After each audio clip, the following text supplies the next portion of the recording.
Okay guys, here's what I'm gonna do for you. I've got a soft spot here in this vessel, and what I'm gonna do is I've ground down through the gel coat into the fiberglass. I've thinned the fiberglass out, so that prep is complete.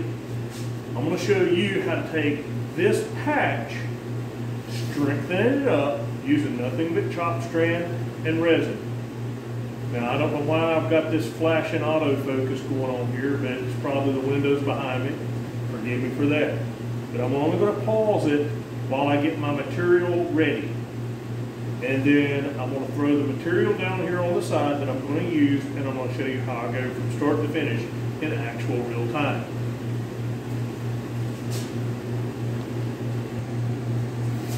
You know what? I'll actually show you me getting this stuff ready.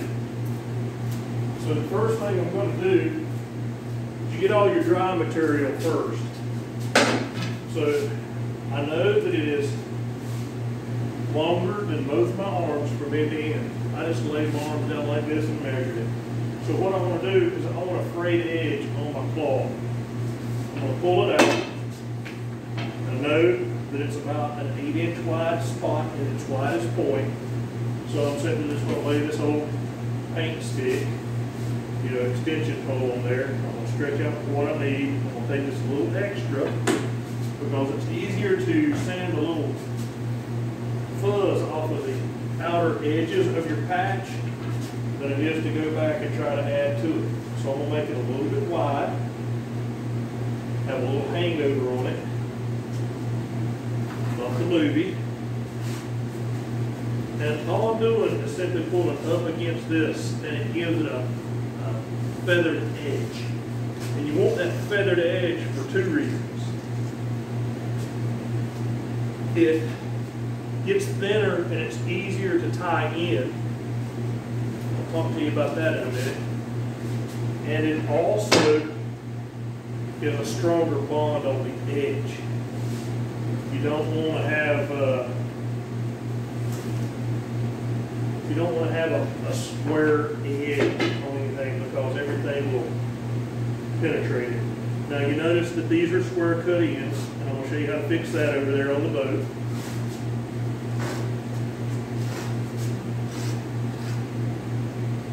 And I'm only going to go 2 layers thick with this today. I may actually go 3. Let's go 3. Let's be one and done. I'll make this one a little thinner because it's going to fill in the dip, so I'm coming in. Never start with the small patch and work your way to the large patch. You want the large patch and then work your way to the small. That's every fiberglass class that I've ever taken, that their research comes from a laboratory and not just made up stuff to make life easier for them while they're doing it. So once you've got that,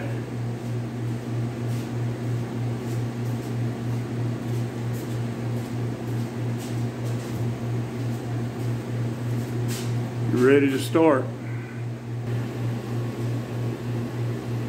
So don't start with your skinny. You want to start with your longest one first, your biggest patch first. Because the big patch is what's going to be holding it down. So I'm going to come in with this one, and this is going to be my first patch. And you see how I've got it, it goes from the very end, turn around where I stopped sanding, and this will fill in the whole piece perfect. Then we'll go just a little bit thinner with this one.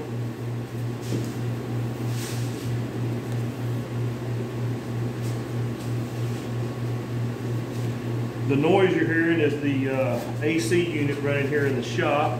It's a window unit through the wall. And it gives us a constant temperature. Never run an AC unit while you're sanding. I do all the sanding outside so that it falls to the ground and I can clean it up that way. So you see, I don't have dust in the shop. So see, this one's wider than this one, and then this one's a little thinner. And it's wide, narrow, and the narrowest. And what that'll do is it'll take and fill in where I sanded out, because what had happened is the vessels had been smashed together. And in doing that, if you can see, I don't know if you can actually see that. Let me find something to help you see that. You can see right here that when I push down, you could probably put 2/4 up and under that. It's so soft, I can almost push my thumb through this.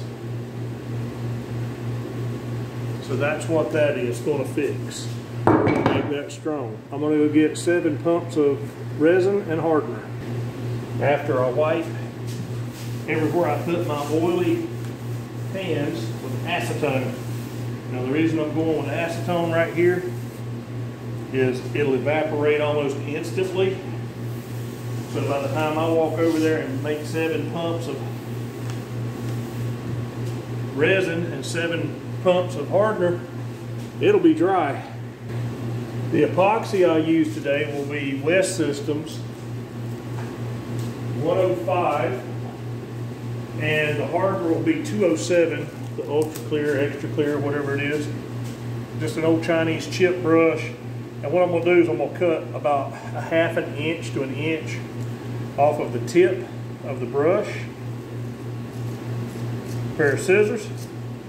That's to get me ready for what I'm getting ready to do. And I wouldn't normally cut it right here where I'm working, but I'm just doing it so you can see it. And what that does, I didn't cut it at an angle for a reason, it just kind of cut at an angle. And that gives you a little firmer press in, okay? We've got a rag. This is what I use to wipe the acetone down. I've got my acetone at Sherwin-Williams. I've got some 9mm nitrate, or 9mm nitrate gloves. You saw a pair of scissors, paper cut, and the epoxy that I was telling you about. And I'll have a fin type bubble roller, which is this tool right here. And if you'll notice, it's got the straight fins on it. I like this. It's not too wide that it gets in the way of other areas it's rolling. You can see how wide it is right there. It's not huge. Keep in mind, I'm about a 6'3" man, so the doctor says. And I'm just using a paper cup right here. And I've already used it. As you can see, there's some resin in the very bottom that's already cured. Trying to get it to reflect a little light. There you go. So that's already cured. And I'll just use these over and over and over again. And I always make sure to empty them out between uses, and they last quite a while. So I got 7 pumps of each, and I'm going to mix it together. I waited until I walk over here to mix them together. Pretty much it's easy to do. I mean, I'm not a fan of epoxy. I would much rather do this with vinyl resin, laminating resin, as a matter of fact. And the reason I like it better is I have a longer work time even when it's warmer. Now, you can take this if you want to get extra work time if you're out. By all means, if you don't have an air-conditioned shop, which I know only probably 8 of you do, you can take this cup, and what I've been doing since the 70s is something a guy showed me, and that's the 1970s. For some of you that don't think that's a real year,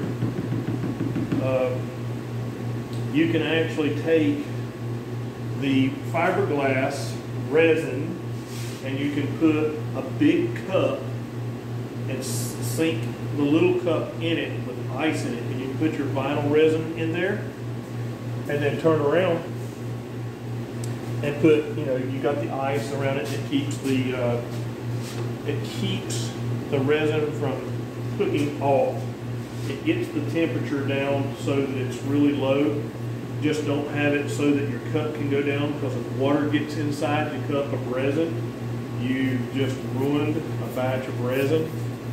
And everything being time sensitive like it is, that's why now that I've started this, I'm not going to cut the camera off. I'm not going to edit anything. I'm just going to let it play. I've got everything ready for you, and basically I'm just putting on a nice liberal coat of resin or epoxy. This is actually epoxy. I'm putting a nice liberal coat on. I don't want it so thick that it runs off and drips, but I do want it fairly thick,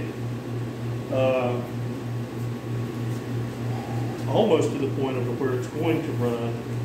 And I'm not worried about my time or anything like that, because I've cooled it off in here. It's 90 degrees outside. It's nowhere near that in here. Looking at the thermometer, I'm 72 on the wall thermometer, and that's what this air conditioner said it's 67. So it's pretty close. Now I had this decided as one was one end and one was the other. Let's see what I'm gonna do. All right, I'm gonna tear just a little bit off right here where I don't need it to narrow down for this. A little more. I don't want to be tearing it after it's hit any fiberglass. Now you'll hear people, oh, you got to soak it out first. No, you do not. You do not have to soak out fiberglass.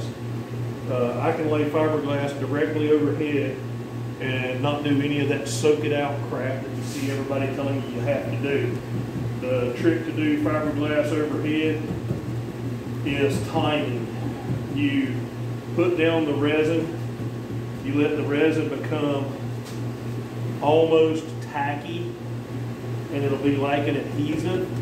And then what you can do at that point is you can stick, just by taking your paintbrush, don't push down. If you push down, it's going to tear it. But you can take your paintbrush and you can just gently walk across your surface. And as you gently walk across, there may be a few fiberglass hairs that come loose and fall. Safety glasses are very, very much recommended whenever you're doing fiberglass overhead. And you don't want to be, if it was overhead, face under, because you're going to get drips in your mask and you're not going to see.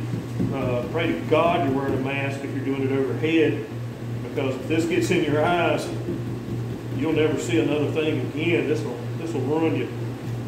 But so if you're doing your fiberglass and you're doing it overhead, the only thing you have to remember is let it tack up a little bit. And you want to do, I'm going a little fast with my stabbing of the brush here. That'll actually cause it to grow bubbles, and you don't want that. So I'm going to get back to smooth walking. I don't know why I got in a hurry. There's no time, effort on this. It's just take your time, get everything on here, and then see, 1 cup, 1 layer. That's 7 pumps for that. So it was up to about this far in this cup. I'm not sure if this is a 8-ounce cup or not. But once I smear this all out, I'll take the fin roller and I'll roll it around and trace the excess liquid up, and that'll give this cup time to cool off. And I'll put another cup on and put my next layer on, and I'll continue that way. It's kind of time consuming, but it's only going to last for maybe 30 years, maybe 40 years once I'm done. So is it worth taking a little time? Sure. You can take one of these old Scots. Well, I thought this one had the hole number on the cap, but it does not. You can take one of these old Scots that's 50 years old, and you can do very little as far as fiberglass work goes to rebuild your Flying Scot, and you can get another 50 years out of these. And I'm not sure. I think they're going for about $35,000 now, brand new. Guy just bought one out here the other day, and he was putting it together to go to a regatta somewhere, Virginia, Maryland, can't remember. Maybe one of you Flying Scott aficionados know exactly where they were going. Or maybe you're the one that came out here and set up your brand new 2023 Flying Scott. Another guy met you here in Life Landing, and he helped you rig your boat up, and then you took everything apart and didn't even go sailing. You just rigged it out here in the parking lot. So if that was you, comment down below. Let me know where you went, how you did, and then come on over and hang out with us here at the Sailing Center. We'd love to hear your stories. Kind of the thing of having a social sale. We have 14 boats here that are in the process of being put together. We've got 8 currently in the water, 9 currently in the water, ready for anybody to sell anytime they want, 365 days a year. I've got 2 up here at the shop, counting this one that I'm working on. There's 2 or 3 up on the hill. One of them's rigged for regatta. It's not set up for sailing here. We do a little different rigging here for our sailing. We take the steel cables for the halyards, we take those out and we just use a rope halyard so that you're not having to crank it up. They're basically rigged where you only have 3 sheets to mess with. Your 2 sheets off of the jib and your main sheet.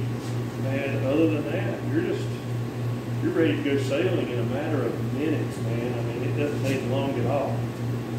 Now, so I invite you to come and join us here at Lake Home Community Sailing Center. For a family, I did the math in my head, and it's less than $1.70 a day for a family for a membership. So, I mean, anybody can afford it. Boats are here for you every day of the year. Lake Norman does not freeze over, so you can go sailing all year round. So if any of you just want to come down and join, there you go. Come see me. I'll get you hooked up. I'm going to go back and get another cup of this. It's not going to take as much because this will continue to come through as I lay layers on. So I'm going to get another couple pumps. I'll keep talking to you while I'm over here doing it. I've got everything in the steel cabinet over here. And if you're going to start fixing boats for a hobby or even as a profession, make sure you're not allergic to any of the chemicals that are involved.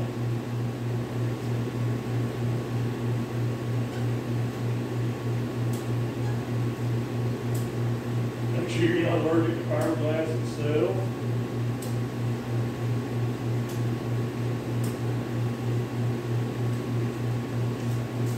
Get out, start doing something, having fun. It's pretty simple. There ain't much to do except have fun. Do something you like doing in life.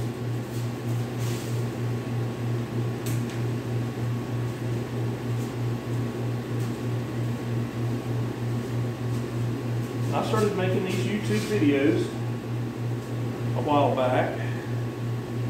I used to make them on another channel, and then it was basically a little bit of everything. I was working on old tractors and stuff like that, and I thought, well, if I'm gonna start working on boats, I need to kind of separate the boat channel from one channel. So I've got one lawn channel. It's Phil, P-H-I-L, the lawn man. And then I've got Pop's Old Boats. And I've got Pop Nose, spelled K-N-O-W-S. And that's just basically back to my old tractors, fixing stuff, toy stuff, play stuff, you know, not toy kid toy, but, you know, like gas powered toys. Little stuff there. Alright, which way did I say I wanted you to go?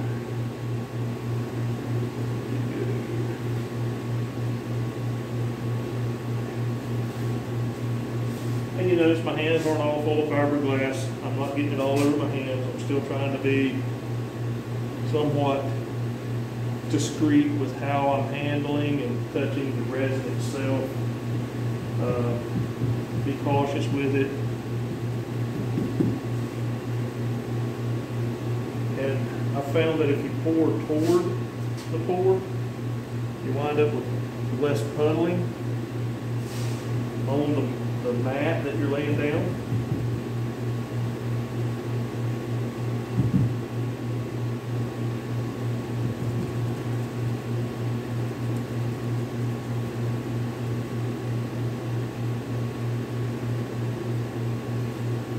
I don't want those runs.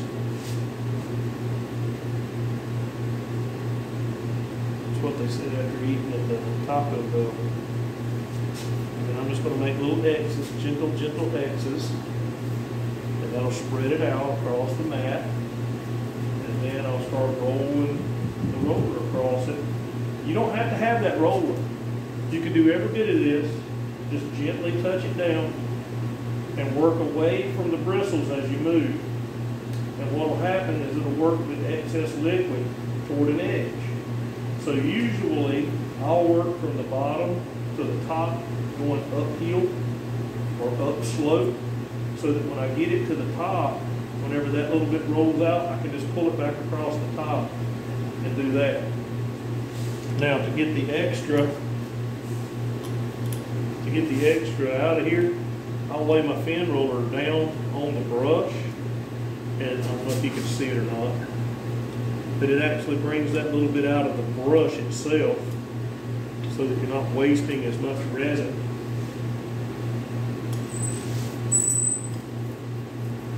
And then I'll just start where I've got the puddles and I'll just roll away, and I pick up. I don't just leave it laying down and pull it down and push it up, because that's an air bubble problem too. You want to go one direction and work it out so that it stays nice and flat to the surface. Put that bristle back. Yeah, I know, it's like somebody throwing a drop of water in the ocean and saying, there, that'll help the drought. But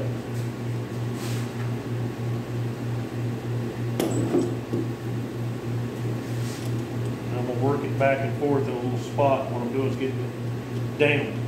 I'll do that little wiggle to get it down, and then I'll work away from where I just went down. I come back and I'll work away. Then I'm going to push that up. I don't know if you can see it right here, but there's a ridge of resin right there. I'm going to pull it to the back. Then I'm going to push it back to the front. I'm just working that little ridge in front. It's like a little wave of resin as I roll across it. I'm not pushing down as hard as I can. I've only got 80, maybe 8, maybe 9 pound pressure down on it. That's probably more than it actually needs. But if I see a spot that's white, I'll get in there and work just a little bit to get the air bubbles out, because this has got a styrene adhesive. It's just like the same stuff that coffee cups are made out of that you shouldn't drink out of. Made out of polystyrene, kind of mist on this fiberglass. It dissolves in resin, it dissolves in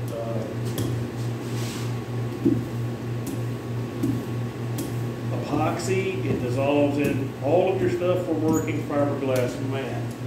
It'll dissolve. That's why you can't use a polystyrene. You notice I don't use the name styrofoam because that's a company brand.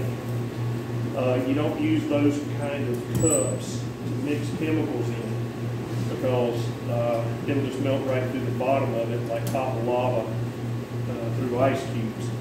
So get these little bubbles started. Put a little more right here. This spot's a little bit a little bit needy.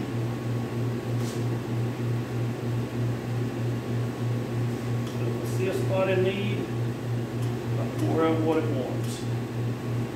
Give it a little shot of love. And it's relaxing to do this. There should be no stress if you're doing something like this. And if it turns out to be stressful for you, just quit. Walk away. Find someone that has not just good reviews, because there's a boat place near me that has great reviews for doing fiberglass, but they also have a record of being in court for taking people's boats and changing the paperwork on them, selling their boats to support their drug habit, and then the people are out of boats and they're in court and they're charged with acquiring goods and services or something, but they were actually ran out of one county. And I honestly thought they were an honest business because of what I had read about them. So you can't just believe everything you read on the internet. And I'm just laying my hand up here.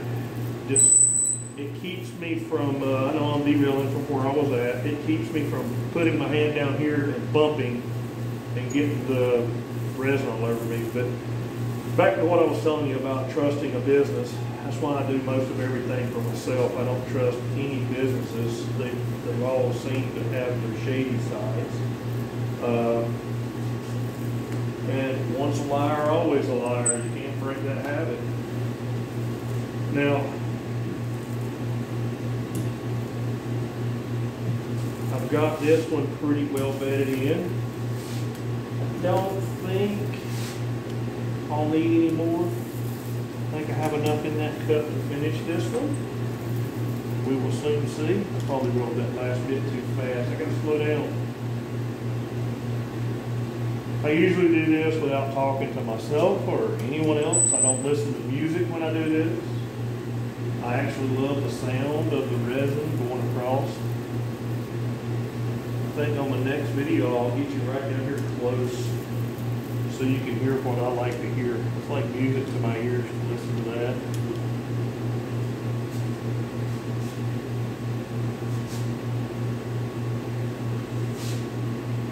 And what I've successfully done is I've put 3 layers of mat on here. This is I think it's 8. I think it's 8 inches. Can't remember. I forget what I ordered now. Maybe I'm getting old and senile. You seen the short that I did? I got worried today. My wife got this trimmer in her thumb a couple of weeks ago. Just sitting there, just uncontrolled. And today, mine started doing it. So I was going to go start looking up and seeing if it's some kind of vitamin deficiency. And because if my hands go crazy, it's going to be the end of me doing this.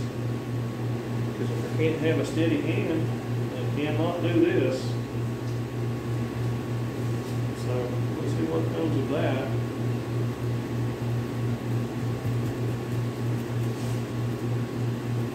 So I don't know if any of you watched the shorts I put up, but if you do, I appreciate it. I'm trying to direct a little traffic here. That wasn't a good idea. Put it in the cup. Leave it be.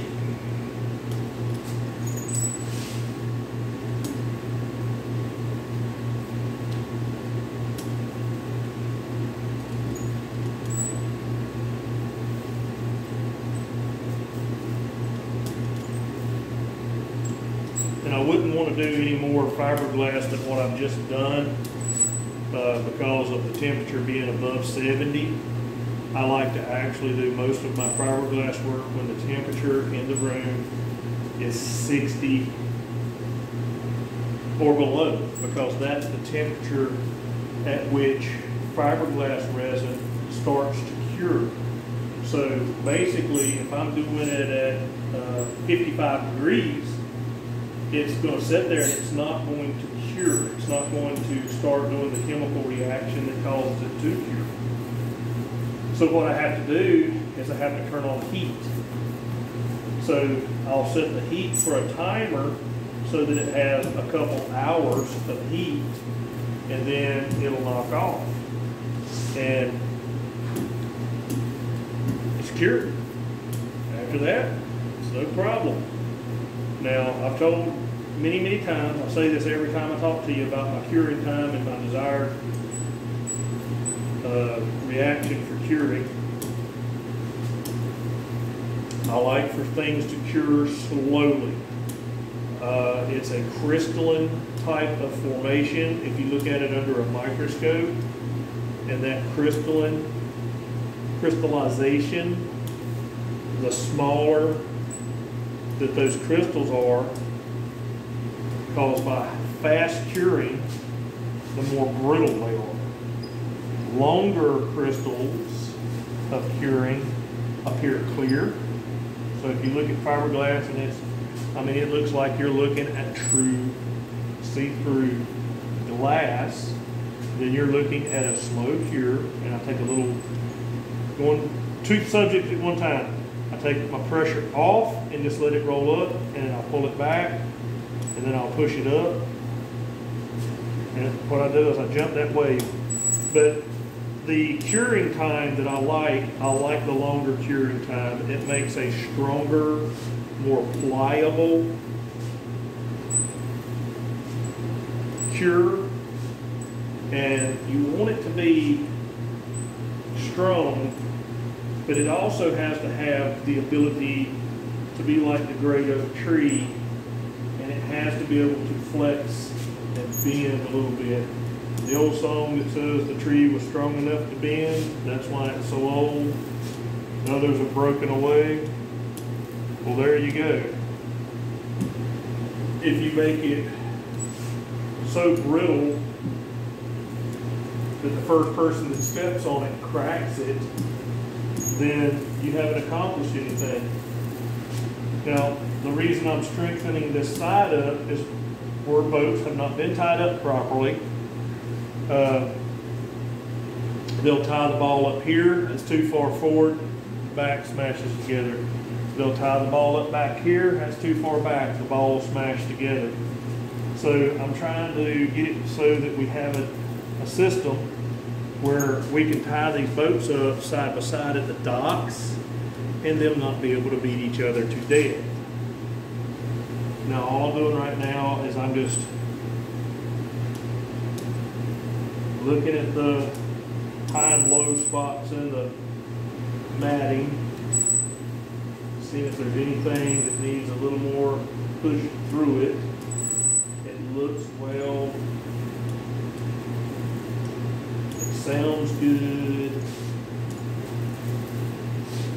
And when I come back, today's Friday, when I come back Monday, I should be able to pull this out into the yard and do some sanding on this one, and some sanding on another one, and then I'm done. Now, I'm going to take this glove off and I'm going to show you how I clean up.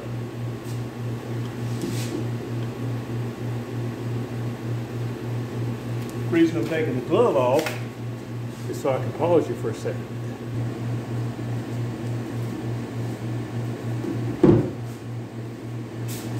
So what I've got here is a little paint roller tray. I throw the 30-cent chip brush in the trash. I'm going to put about an inch of acetone in the bottom of this paint tray and clean my pen roller. And to do that, I use a paintbrush also, and I use it over and over and over again, because the simple fact is it's only for cleaning, and I don't worry about my gloves. I've kept my hands pretty clean, so I'll do that. I left my brush laying right over here.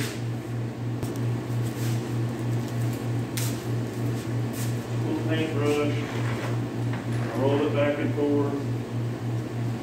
I rub one direction as I'm rolling it away. That way it slings the excess liquid down. Don't brush away from yourself, it'll sling it everywhere. So just a little acetone. Run it through the tool. Now I'm ready to take this glove off and throw it away.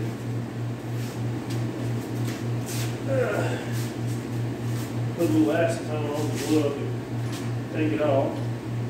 Now I'm going to check my handles, make sure they're clean. A little acetone. This stuff evaporates. Very volatile. Then I'm going to hang my roller back up on the wall on a nail that I've got in the wall. And that's pretty much all I'm going to do today, guys. I'd like to thank you for dropping by and viewing. It's been a long video, but that's all I do. Thanks for being with me a while.